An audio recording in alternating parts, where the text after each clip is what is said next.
इस संसार में दो तरह के लोग होते हैं, एक भगवान में आस्था रखने वाले और यानी कि आस्तिक, और आस्था नहीं रखने वाले यानी कि नास्तिक। ये कहानी आस्था रखने वाले लोगों को ज़्यादा पसंद आएगी।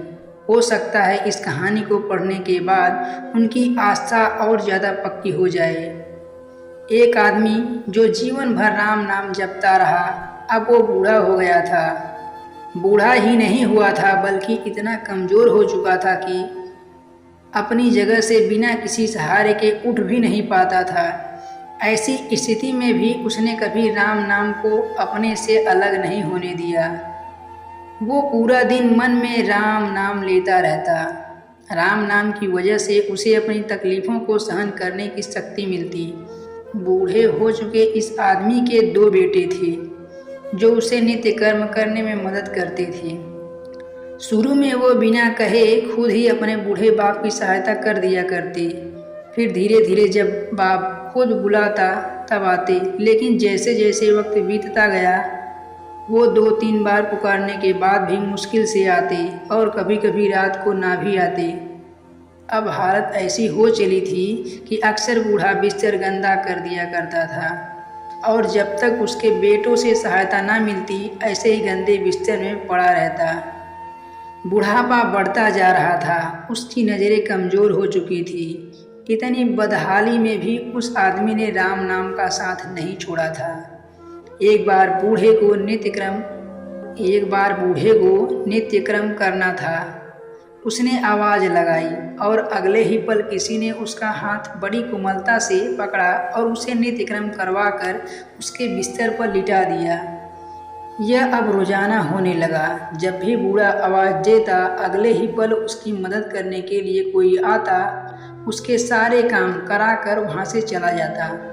नज़र कमज़ोर हो चुकी थी, देखकर बूढ़ा उसे पहचान नहीं पाता था, लेकिन बूढ़ा जानता था कि यह उसके बेटे नहीं हो सकते और वह स्पर्श भी उनके बेटों का नहीं था।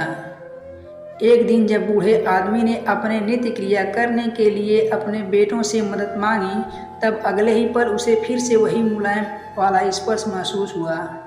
सारा काम खत्म करने के बाद बूढ़े आदमी ने उस व्यक्ति का हाथ पकड़ लिया। सच सच बताओ, आखिर तुम हो कौन? तुम मेरे बेटे तो नहीं हो सकते। बूढ़े के सवाल के साथ उसके कमरे में बहुत तेज रोशनी हुई और प्रभु ने अपने दिव्य अवतार में वहाँ पर दर्शन दिए। किसी भी वस्तु को बड़ी मुश्किल से देख पाता था, वही बूढ़ा भगवान के दिव्य रूप को स्पष्ट रूप से देखने में समर्थ हो गया। जिस भगवान का नाम वो पूरा जीवन लेता रहा, उसे अपने पास पाकर बूढ़ा उनके चरणों में गिर पड़ा और बोला, भगवान मैं धन्य हो गया जो आपने मुझे साक्षात दर्शन दिए। लेकिन भगवान मैं बहुत शर्मिंदा हूँ क्योंकि मैंने आपसे मेरे नित्य कर्म करवाए। भगवान ने कहा, मेरे लिए सारे काम एक जैसे हैं। अगर वह काम मुझे अपने भक्तों के लिए करना पड़े तो मुझे सभी कामों में खुशी मिलती है।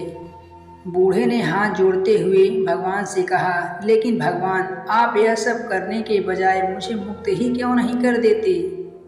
क्या आपके दर्शन मात्र से मेरी मुक्ति संभव नहीं है? यह सब प्रारब्ध की वजह से है।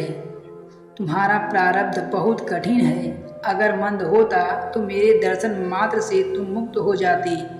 मैं चाहूँ तो तुम्हें अभी मुक्त कर सकता हूँ, लेकिन फिर अगले जन्म में तुम्हें प्रारब्ध भोगने के लिए आना पड़ेगा। इसलिए मैं तुम्हें खुद तुम्हारा प्रारब्ध काट कर मुक्त करवाने के लिए सहायता कर रहा हूँ। भगवान ने कहा। इतना बोलकर भगवान वहाँ से अंतर ध्यान हो गए। कुछ महीने और काफ़ी तकलीफ भोगने के बाद आखिरकार उस बूढ़े आदमी को